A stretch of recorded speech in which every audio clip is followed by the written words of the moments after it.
question, because this is where you work, this is how you feed your families, and some of these things in the past haven't gone that well for the workers, and this council is very aware of that and very aware of your concerns. So we'll go through the process of this meeting, but I'd be very keen for Dave and perhaps any others who wish to address this council to come up and do so. And councillors will have questions for them, I'm certain of that. So, a special welcome. Do we have any apologies? Chair, I need to leave at 3 o'clock today. My meeting's not going to last long. It's Tom. Okay. Any notices? You never know. Oh, Alan's here. Look like you've been in the wars, Alan. Sorry? Look like you've been in the wars. No.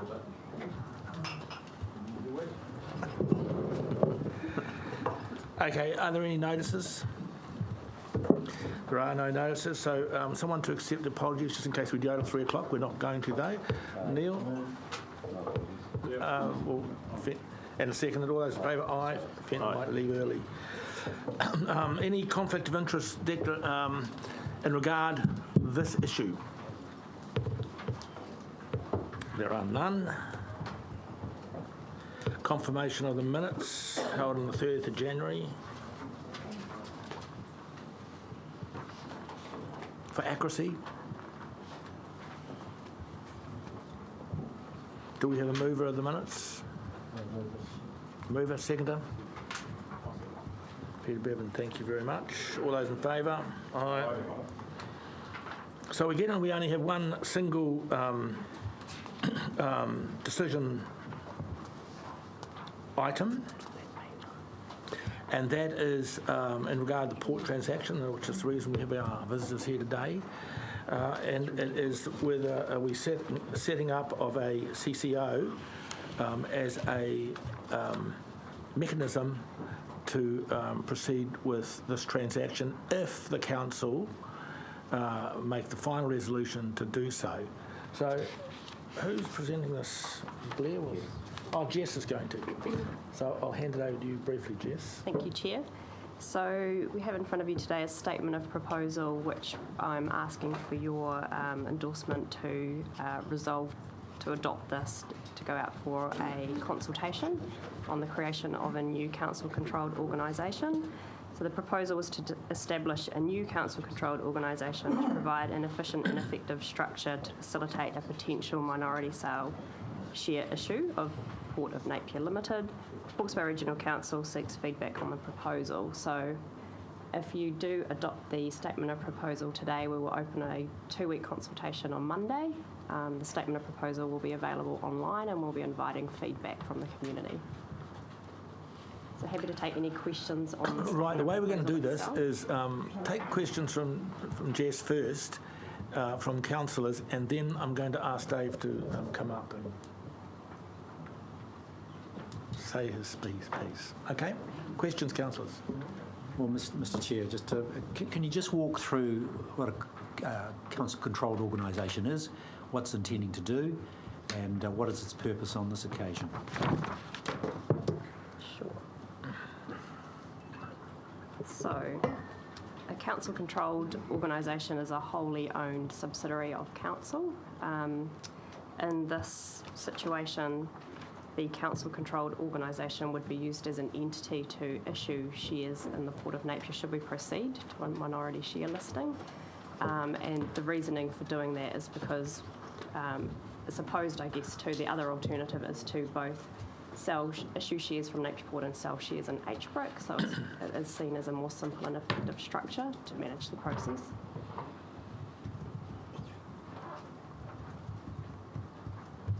Any other questions? Paul. Oh, thank you, Chair. Are we going through? Oh, sorry. Thank you for the, first of all, thank you for the opportunity to have a day to go through the draft of this particular document. There's a couple of things in there that I just wanted to get some clarification on, though. In the background, you talk about the regional, this is in the first paragraph on page 5 in the background. The Regional Council resolved that the initial sell-down must be between 33 and 45%. Yeah. And yet in the third paragraph, you're talking about, again, a minority IPO of up to 49%, and you also talk about that in a couple of other places where you're talking about an IPO of up to 49. Is that just a typo in there, or? Well, I think we can certainly explain in detail every time we mention. We could explain it in detail. I'm happy to take feedback and amend the statement of proposal. Because it was my understanding that we had agreed that it was going to be no more than 45%. And an initial offering. Sorry, yeah. So initial offering is the key wording. So the resolution prior to Christmas was to enable, following the consultation, sale up to 49, but that the initial sell down would be between 33 and 45. And effectively what that means is at some future point, the council could go between 45 and 49 because it consulted on going up to 49. And if through the transaction, for some reason, the council got advice that 46 was better than 45, there would be some flexibility. But certainly the parameters given to staff from council for the initial sell down is 33 to 45. If we could be clearer in the document around that, then we'll do some more. Because that's one issue that was confusing right through the submissions and stuff like that. So, and then the other one, sorry, on page 7, who will control Hawke? I know we had a bit of a discussion about this particular issue. I quite like the wording that's in our minutes of the previous meeting, number 12, the last bullet point, where it says, Council cannot direct the board currently and will not be able to do so in future. However, it is able to influence the board through director appointments. I think that's the point I was really trying to get across to put into there about who will control Hawke. Okay. Is it at the end of the day we don't see that our position is any worse or any better than what it is currently. Debbie? Thank you.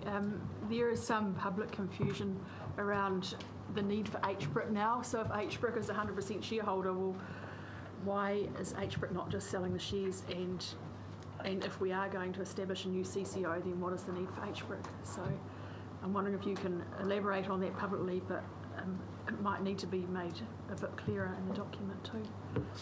So the reason for two entities issuing shares is not only is a proportion of the council's shareholding being offered up. The board is offering new shares because it's attracting additional capital for the expansion of the company, particularly in relation to number 6 ward. So there are two things that are happening at once, and the option that was considered was the two entities selling shares to achieve those two aspects of the transaction. That creates additional complexity in the marketplace and certainly for the community as well, because there's two entities offering shares. And so the Hawke solution enables us to bring those two processes together and only one party be offering shares to the marketplace. So HBRIC is still required as the holding company, but at a later date it is possible that the council could resolve that it would just hold its shares in the holdco just itself. And that's a future question, I guess, around the form and function of HBRIC, which we want the council to consider once this process is complete. Chairman? So is HBRIC also a CCO? It is, yeah. So just in what you just described, why could the port offering of shares not be made directly, the new shares, made exclusively to HBRIC, HBRIC then playing the role that is envisioned for Holdco, then holding all 100% of the shares again? So I'll ask Jess to comment on this, but I give an initial reaction, which is that we need to capitalise HBRIC to the extent to buy those newly issued shares. So Chairman, up to $100 million. And so it would have to obtain that and then on sale. And so there'll be some additional complexity to that transaction, including obviously temporary being in the position of having to capitalise the business ahead of then going to the market to recoup those funds, there may well be tax implications of doing so. Yeah, I think the Hawke structure is certainly a more simple structure in terms of raising capital for Napier Port and then releasing equity out of HBRIC to pass through to the Regional Council. Does that answer your question, Councillor? I'm not sure why it's simpler, but, I mean, in either case, we're creating another bureaucracy of one sort to facilitate a transaction, and if the existing entity could do that role, could play that role, why not, you know? Well, I guess HBRIC would need to either borrow the funds or obtain capital from the council to buy those. So as it stands, how many new shares, what's in the pot? How many new shares versus how many existing shares once this actually goes to market? So roughly 50/50? Yeah, well, yes, and it will be worked through in the design of the structure of the IPO itself, so you will be getting advice from your advisors on those finer details. Then you can't buy the new port shares on a peppercorn basis and through some convoluted financial mechanism reimburse the port after the offering? Well, potentially, but I expect those shares would need to be offered with a relationship to their fair value. And obviously there is a need for the port to raise the capital, so you'd then be looking at a Yeah, I get that. on a pivotal basis, then I guess there'd be a further transaction which would be an equity injection from a port company. Right. Got that? Those figures not coming automatically off. Just press the I button. can change it.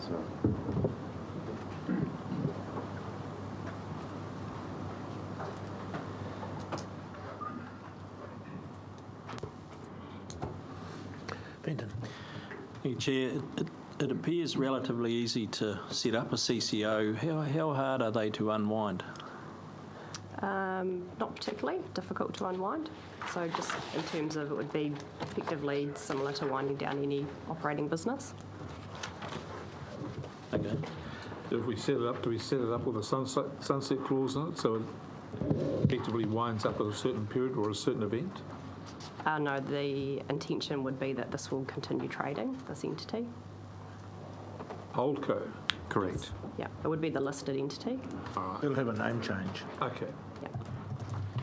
We call it Napier Port something. Fenton. And I had another question around timing. Obviously, the LGA has some parameters, etc., but it seems we're rushing this a bit, in my view, with a 2-week consultation.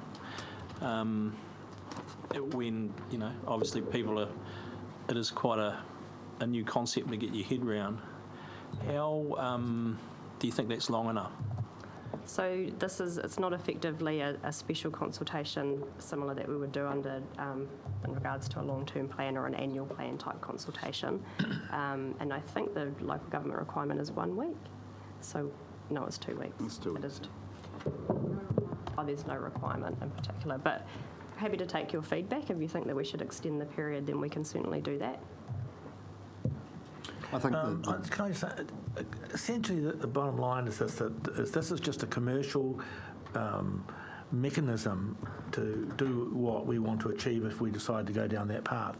And it's a mechanism that has been recommended after a lot of consultation with our legal and accountancy advisors, and it's the standard way of doing these things. So, I mean, I just don't. It's not fundamental to the big issue. It's just a mechanism of doing it. Chair, look, in support of that, I'd make the observation that one of the things we want to avoid here is confusing the community that this consultation is about the substantive issues, which is the council's ownership of the port. This is a mechanical step along the way, and the more it becomes positioned as something it's not, the more confused the community is going to become. So we're trying to keep this confined to the process step that it is, and not turn it into a relitigation effectively of the substantial consultation that the council undertook last year. So, Paul? Thank you, Chair. Just from our discussions, I mean, and just to clarify it in my head exactly what it was, this whole code is actually why it's seen as the best option and the one that's commonly used, because you talked about you'd have to raise two different lots of shares if we didn't use something like Hawke. The port would have to raise its own capital to repay the debt, so that it goes through and do Wharf 6 or the new wharf, and we would have to sell different shares so that we could extract capital from the port company, because that was the other part of the objective of what we were trying to achieve. So that's quite simply why the alternative becomes quite complex. Whereas using Holdco, it's quite simple because you're buying shares off one particular entity, and Holdco itself is the one that's distributing the money, or whether it's to the port company, and then to the regional council via HBRIC for extracting capital. That's right, and a key aspect of this as well, the Holdco entity, in terms of where the liability sits. So under the Holdco structure, the liability for the production of the PDS, the product disclosure statement, sits with the Napier Port Board of Directors, which we think is more appropriate than the liability sitting with the HBRIC directors. Napier Port directors are obviously closer to the business. So they will become directors. You, Rex, if we can get away with that. No, it won't be. Okay, are there any other questions from councillors? Because even though we are not debating the fundamentals of this issue at the moment, whether we sell 45% of the port or not, I still think it is, and since the guys from the port have come along, I still think it's a good opportunity for Dave. Where is he? Hiding in the background. There he is. Would you like to come up and you can bring support people with you? And you understand that we're not debating the fundamental, but we are prepared to hear from you.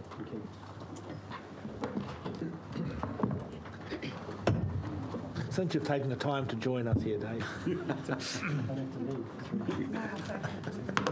Space for you.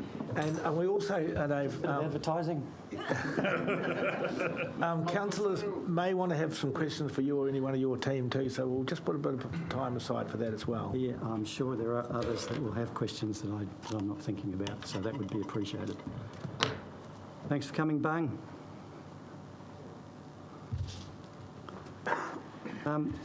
Firstly, I'd like to thank you for inviting us in, and it's appreciated. We're not just here as union representatives, but we are acting as a catalyst, because a lot of us and a lot of people associated with us are ratepayers. So I just want to give that acknowledgement first, and thank you. The concerns for us at the moment are more about the fiscal aspects of this envelope, that there will be impacts on the union and the people that work at the port, and they're not all union members. And that will have social ramifications moving outwards in the longer term. Because we're talking about the now. You know, we're not thinking about the longer term in terms of employees, workers, and the social impacts that it will have. So it gives us uncertainty in the medium to longer term. The now is easy. It's the future that we are concerned about. You know, we're in a situation where the regional council is trying to raise probably 180 to potentially 200 million in terms of a share split. And if the council picks up, my educated guess tells me 80 to 100 million for the environment, and the rest to pay off port debt. I have said it before, but I will say it again, that I feel there's been some irresponsibility from past boards and councils in terms of the port's debt currently. Okay, we should never have got to the position we're in when we have debt. I've been at the port long enough to know that when I started there was no debt, but it's got out of control, and I think it's been deliberately geared over the past couple of 3 years. I mean, I could go off on tangents about what the paper's saying, but you know, you can take that with a pinch of salt some days, particularly the Auckland Herald. We can take from Facebook, which has been heavily used recently. I'm not on Facebook, but I certainly learn a lot from Facebook, that my name and our union's name has been held at ransom at times. You know, and we're generally deemed as port employees as a whole, which we're not. But we do talk for some of the employees as well that are not in the union. So the port's going to have to, once that debt is paid off by the port needs 142 million to get things underway by 2022 to build a new wharf. So we come out of an 87.5 million in debt, going into a loan of 142 million to get things underway, which could be gradual, I accept that. The council has indicated, James has indicated that there's still an expectation for a return from the port in terms of dividends to the regional council while this is all going on. So in the medium to longer term, where does that put the workers and the employees on the wharf and all those connected industries if things go pear-shaped? Because we are in an extremely risky business. We've all seen what's happened in Littleton and Wellington as a consequence of natural disaster. And Rex has indicated at several meetings I've been to that something's going to happen in 10 years. I'd eat my hat off it if he denies that. Oh, no, absolutely. I've got a bandana on. Something will happen. But anyway, so if something should happen, whether it's the fickle nature of shipping industry, which is fickle, I've seen it come and go, that the port could be put into a very difficult situation in either of those situations. So we've got this $142 million debt and we're trying to do a return to the regional council and things go pear-shaped. If they do, or without going pear-shaped, the implications on some of the workers at the port are becoming difficult for us because we see uncertainty. Because the first target is conditions, pay and jobs. And you all know that. It starts at the bottom generally. Seldom starts at the top. So that's why we're here effectively today, because that's where the essence of not selling the port comes from. And that's our call cry, our mantra, or whatever you want to call it.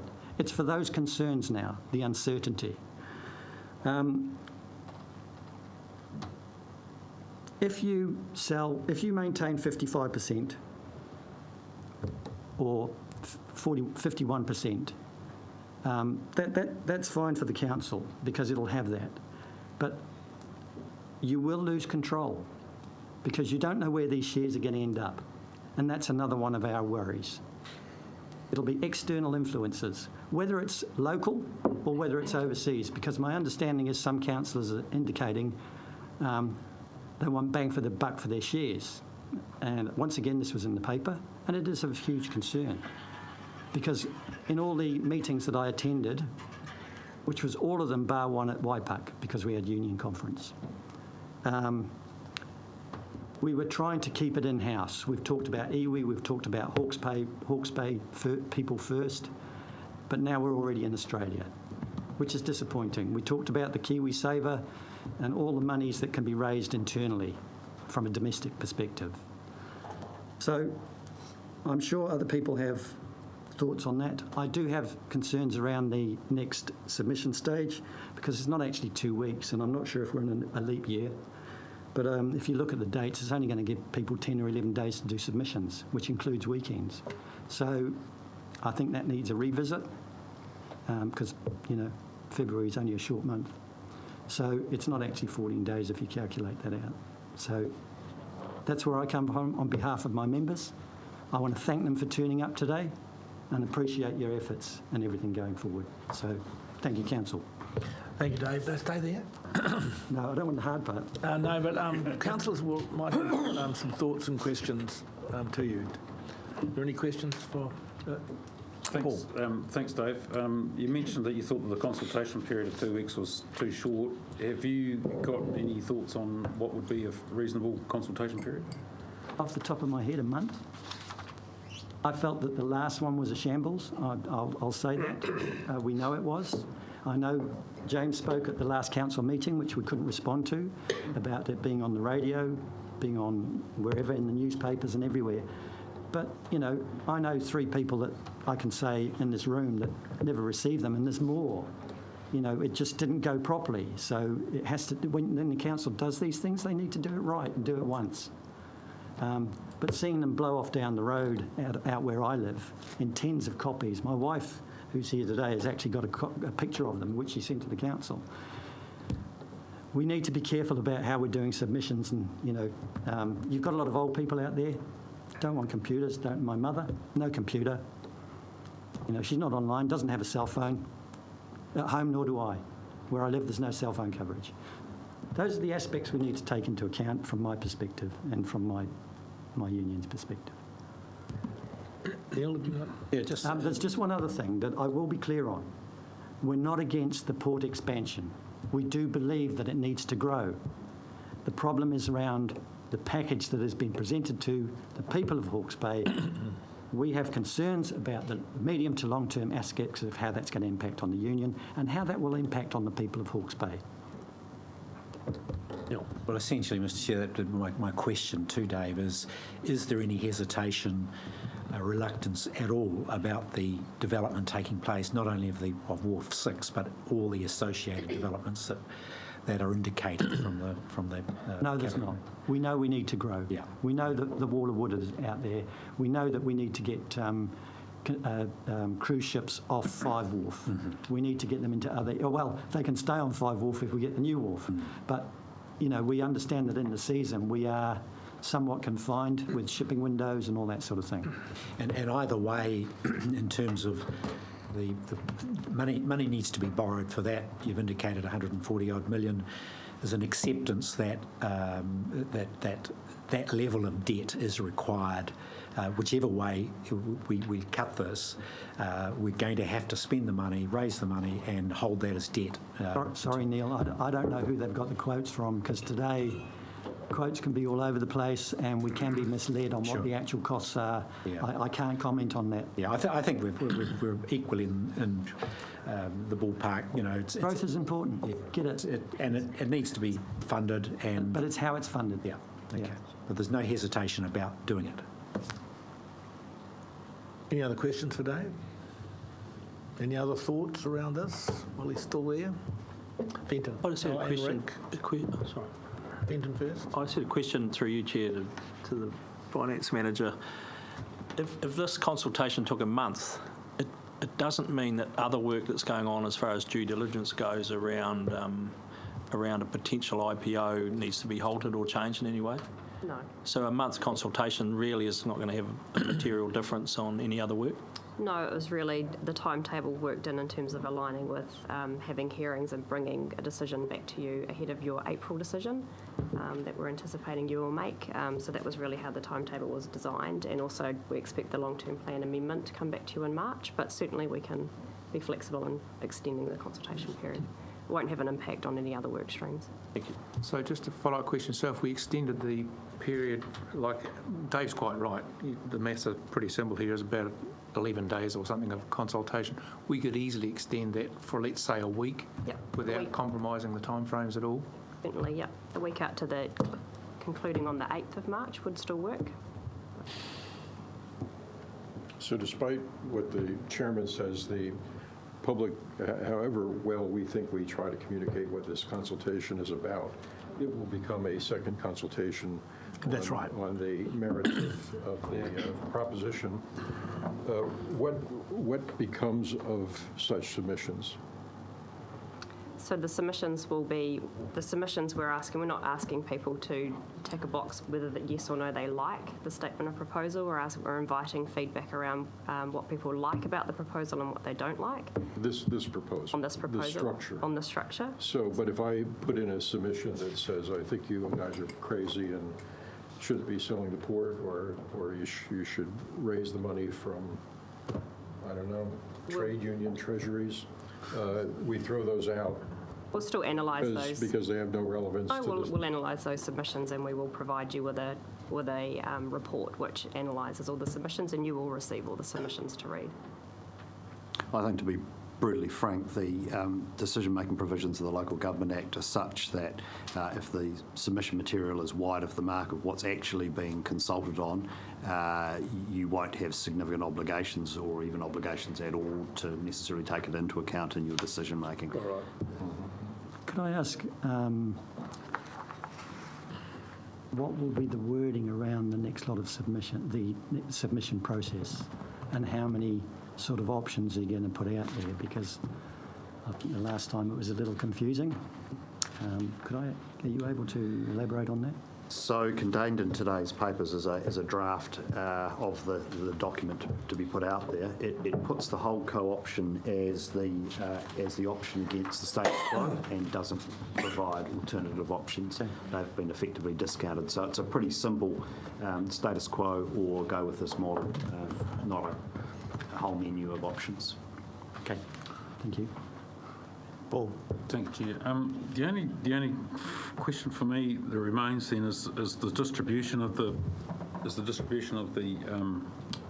consultation document, which at the moment we're just looking at putting on the council website, advertising the Hawke's Bay today and social media and emailing it to as many people as we can think of and so on. And I know that comes back down to, again, it's a timing thing and it's also a cost thing. But I think that's something that we need to consider, whether it's worthwhile widening that distribution channels. And we had and when we did, so for example, when we did the mail out for, how much is it, as a ballpark figure, what does it cost to just say do a letter to each rate-paying household? About $50,000. About $50,000? That's about right. And this would be able to be distributed using that method? It would. We wouldn't recommend it. We'd say that that's a disproportionate investment relative to the question that's being consulted on here. Once again, it's not a consultation on the substantive issue of the council's ongoing ownership. It's a mechanical step along the way. Yep. I'm conscious of that. Excuse me, Mr Chair, could I step away? You step away? Yes, please. You wish to step away? If the I can't question's believe right. it. Okay. Hope you fought. Thank you, Dave. Really appreciate it. Oh, would you like to have a quick word? Yeah, sure. You can debate this substantive issue, but this paper's not about it. No, I don't wish to. I just wish to ask for clarification because there's a lot of us in this room that don't have the benefit of financial education. So you've said earlier that you're setting up another organisation to facilitate the sale. You said it won't be yourselves on that board, whatever we're going to call it, but it will be people of your choice that you'll appoint on that. Call me a bit of a skeptic, but that kind of sounds like you're looking for revenue sources for people that might be close to you personally. That's just a wee bit And to fishy to me. clarify, it will be the port board. So this will be the port board. That's correct, isn't it? Correct. So the directors, the current directors of the board, and the new directors that we are appointing will be on holdco. No other people. Right. So these are still separate boards, are they? The port board, HBRIC, and a holdco? Because this will be essentially the board that goes out to the public. So if we decide to finalise that, they will be the board that will be responsible for the IPO float of 45%. Okay. And so they'll be on the port as well. So it's just really, it's a mechanical issue that we've been advised is the standard way of doing this, and is hugely supported by the legal fraternity in New Zealand. Rex, just a question follow.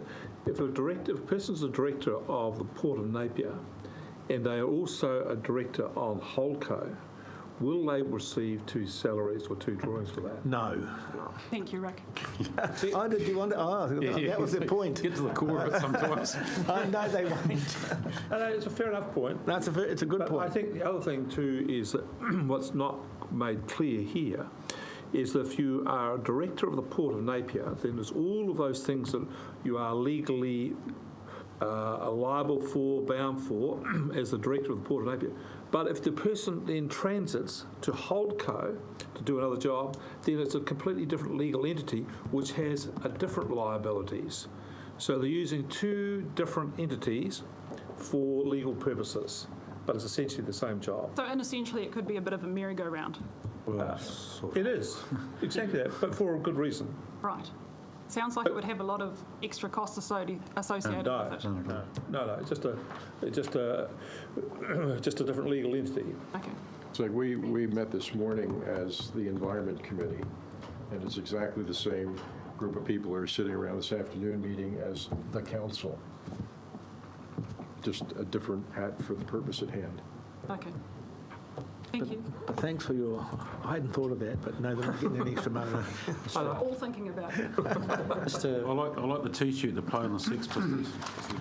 Okay, so if there's no more questions, we will move on. I just, sorry, Neil. Just, Mr. Chair, it's slightly off the precise nature of this paper, but it occurs to me that the significant issue is control, and my thoughts on that are that there's an over-perception that we have this enormous control over the port, which is simply not true.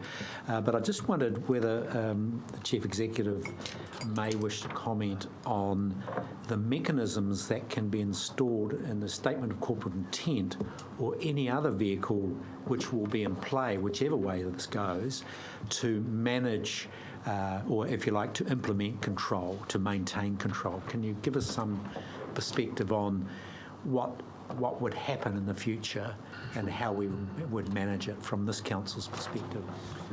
So, Councillor, we've got three mechanisms to control the port at the moment, the first of which is the appointment of the directors, the second one is the company constitution, and the third one is the statement of corporate intent. Under the new model, we will obviously retain the ability to sack the whole board by way of a resolution of the majority shareholder, and we'll have the ability to appoint directors to represent the council's interest. So while we won't be in the business of appointing all directors as we currently do, we'll retain the ability to fire all the directors as we currently do, and we will have the ability to appoint directly shareholder representative directors, which at the moment effectively we don't do. We have effectively a 100% independent board. That's the current construct. So it may be that the council elects to have even greater level of representation at the board table than it does today under the proposed model.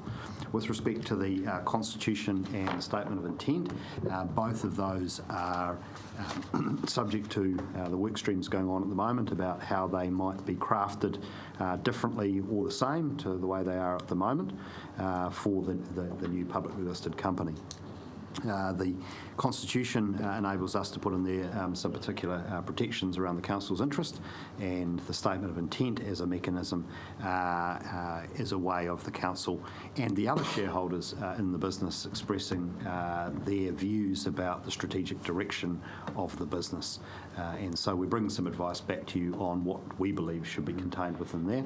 The indications we've had from council to date that there are particular values with respect to the way the company operates and serves the regional interest that you would like to see embedded to the extent that's possible within the Constitution and also within a statement of intent. And just finally, Mr. Chair, is there room in that development of those instruments and documents for discussion with port staff and the union around what might be in them? So I think one of the things that we'd like to do throughout the development phase of this project is to continue to meet with staff representatives to get their input into those particular matters that we can reflect in those documents. So it's not all over yet. We can have those discussions. Absolutely, we can. We certainly are going to. Mike?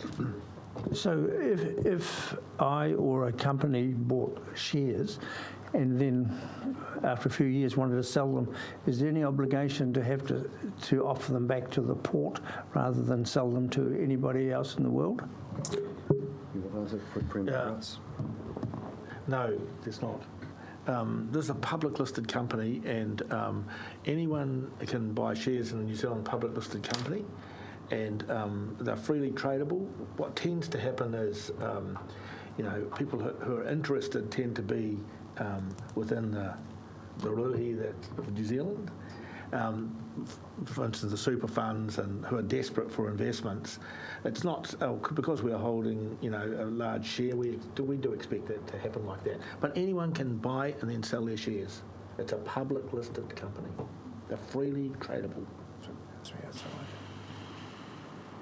Are there any other questions? Yes. Just one comment, following on from what Neil said and the issues raised by Dave and that.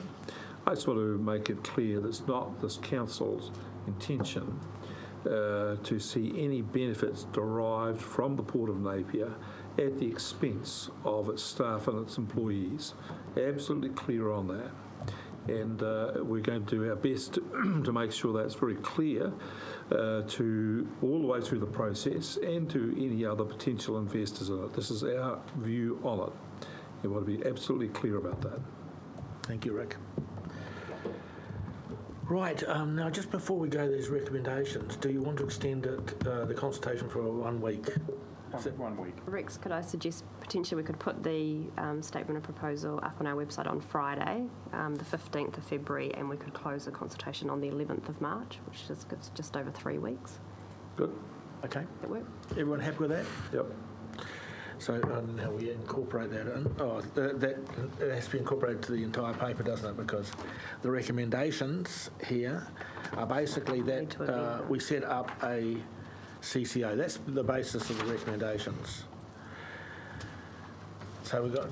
Can I suggest, Chair, that recommendation 3 is amended so reads, agrees to the public consultation process as described above, with the exception of the consultation timeframe commencing on Friday the 15th and concluding on March 11. Okay. Everyone... This document that is the statement of proposal, this is the consultation document? It is as drafted at the moment, but we've taken a little bit of feedback in this discussion, which we'll incorporate into. I mean, I guess my point is that there's not any effort being made here to translate this into a brochure that normal people would understand. I mean, this is a very legalistic document, which I understand why in this form it is, and maybe that's, you know, I'm not necessarily proposing what I'm asking here, but I think most people who might pick this up because they might have an interest in the issue at hand would get like 3 paragraphs into this and say, I don't know what this is all about. I don't know. I just don't want to sell shares, and that'd be the end of it. So we're clearly not making any effort here to simplify the yes or no choice that this represents. It's simply a yes or no choice. Well, look, it is important this document fulfills the legal tests around its completeness. Right. There will be a media statement that will be issued with it, and obviously some material to go into an ad in the newspaper and also on social media. That will necessarily need to distill down the essence of what's being proposed here. I guess we wouldn't recommend something in the middle of all of that, which would be, I guess, a further simplified version of the consultation document. Probably the two will be sufficient so that through the mainstream media and social media, the community's aware of this question being posed in its simple terms, and for those who are interested in the particular detail, they can refer to the complete document. Can I just make another suggestion in that regard? The proposal is for a company to be formed that we're consulting on called Holdco. Why don't we give it a real name? Why don't we call it Napier Port Holdings Limited or something, which is going to become the public company? That will make it so much clearer for the public to understand what the hell is going on here. Yeah. It's not an unhelpful suggestion. One of the issues will be that the timeline for registering that company and the resolutions that we required from the directors thereof would push our start date You can change the name of the company if you've already done that. So look, the whole code hasn't been registered yet. But again, we wouldn't want to take that step until you have resolved to actually proceed with this. So it becomes a little bit chicken and egg. So we would be establishing a company. The directors of that company would have to be constituted, etc. Well, ahead of consulting on whether it's a good idea or not. I'm sorry, James. In the document here, you've got, for the purposes of this document, the CCO will be named Hawke. You could do, for the purposes of this document, the CCO will be named Napier Port Holdings. And it says exactly the same reserve thing. the name. It's no big deal. It doesn't mean that it's necessarily going to be the name. It just means when we're going through here and discussing it, it makes it really clear exactly what Hawke is for. Or Napier Port Holdings. I think we'll need to have a conversation with the port directors because ultimately that would be a decision I would expect that they would. No. Well, no, we're not talking about naming the company. We're talking about for the purposes of this document. I understand which is that. the consultation I understand document. that. So, There's a what's middle- it- Yeah. so this is our Who came up document. with Hawke? This is our document, not the port's document. And if we want to call it, we want to go and say it's Napier Port Holdings, we can do that. Why do we have to go and see the port directors? Whoever came up with Hawke could call us up on the phone and said, I had to sleep on this last night. And I think I'd rather call it Acme. Well, that's the point. It's a holding position, right? There is a little path through this here, of course, and Peter's right that we have had the benefit of seeing this. This is about the 8th or 9th time I've seen this. We saw this in the first round concert months ago, so we're familiar with it. And Peter's, but could we not just add a few lines in there rather than change the name? Say that Holdco will become the Port of Napier company, probably called something like this. With me, so you describe it as what it is. Sure. I just changed the name. We can clarify. That's another layer of compliment. That's right. Change it. If you're going to do it, just change it. Okay, pause everyone. We're talking about, how we reduce some of the complexity of this for the public and, Chairman, yes, Al, this is a relatively simple technical issue that's right. that we're consulting on. Yeah, it Let's is. keep it simple. Yeah. And quite honestly, the name Napier Port Holdings Limited is an inappropriate name because it implies that the port holds other assets or entities. Keep it simple. Holdco. He's right. Voice of reason. Okay. Given we're extending the extension time, do we have a mover? I'll for move, the- Mr Chair. Do we have a mover? Neil, seconder? Yeah, Alan's a seconding. before we go into debate, Chair, I'd like to move an amendment. Another amendment? Yeah, that have somewhere edited in there, and I don't know whether I'm going to get any support for it, but the consultation document does get mailed out to the ratepayers as part of the distribution. Do we have a seconder with that? There you go, fails. Wales. Thanks for raising it there, Paul. Okay, so we have a mover and a seconder. Neil, do you wish to speak? Oh, just very briefly, Mr Chair. I think we just need to go out to the public with the notion that this is a technical mechanism that we're setting up in advance of a potential sale, and it's simply that, only that. There's no great secrets behind it. There are no great payments made to people for its being. We just need to hold to that. But, Mr Chair, in commenting on today's events, I'm very pleased to see the interest shown by the workers of the port. That's very important to us. It brings home to me the need to have further conversations about the reality, our current reality, about the level of control that we actually have and the expectations that somehow we're going to lose control. In some regards, this is a mechanism that, in fact, we may be able to boost control. So I think there needs to be ongoing conversations with both the public and port staff particularly to allay any fears around in that regard. But happy to proceed in this direction, Mr Chair, in establishing this entity. Thank you, Neil. Alan? Mr. Chairman, Councillor Curtin has said it all. I've got nothing to add. Any other speakers? I just briefly, Chair, I'm pleased to see there is an extension of time and welcome the interest from the people that are directly affected by any decision we make in the future. And can I add, this regional council's 30 years old this year. We've been going 30 years. It's probably the biggest Some age is Rick. material decision that we're going to make, certainly direct effect on a lot of people.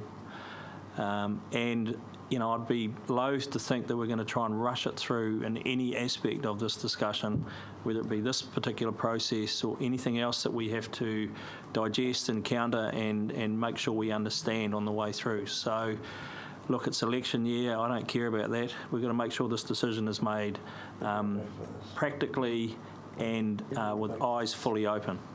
And, you know, I think it'll take as long as it takes, but we've got to get it right. Thank you, Vena. Any comment from our tangata whenua? Silence? Paul? Thank you, Chair. Even though I didn't support the IPO, voted against it. In terms of the way forward, we have to go through this. We have to go through this process. It is part of the mechanics of putting the whole thing into place. So I certainly support the proposal to put it out to consultation. I am really pleased that the port worker, the union was able, one of the unions was able to come in and make a presentation and get us to extend the consultation out by a week. So I really appreciate that. I'm disappointed that the only distribution is going to be, to me, very light.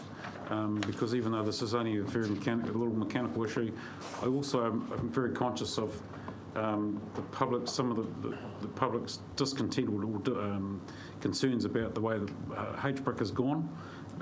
I've spoken about that a number of times around the table about how I think HBRIC should be rebranded after the debacle that was the return offer, and it's still in its continued association with those concerns. So yeah, I'm really pleased, looking forward to the feedback, and I appreciate the question that's been asked in the consultation document, which is what do you support about this proposal and why, or what don't you support about this proposal and why. I think it's certainly asking people for more than just a yes/no answer. It's actually asking people for what they think, and that will certainly assist me in making my decision. So thank you very much. Thank you. Any other speakers? Neil, do you want to raise? Just finally, Mr Chair, and acknowledging the reality of this move, as Councillor Wilson had to say, is a critical one, the overarching issue. It's about jobs, it's about the future of Hawke's Bay. Without the port development, I'm pleased to see unanimous support that we need this development to take place. One way or the other, it needs to take place because the jobs of every worker at the port is at stake if that doesn't take place, but the consequential jobs to others in the region is there as well. So therefore making this move to get funding for the port development is crucial for the region's future and the next 30 years. Thank you, Neil. All those in favour? Aye. Against? It's unanimous. Thank you very much. And thank you very much. Thank you very much for the attendance of our visitors. Really appreciate that. Grenville, you're still scowling at me. No? Off you go now. I'll get to you. I'll just put it out in the big world. I don't need to talk to you guys. Thank you very much, everybody. We're going to... we've got to do our minutes from our... So that is the end of our public meeting. Yes, I'm just waiting for one.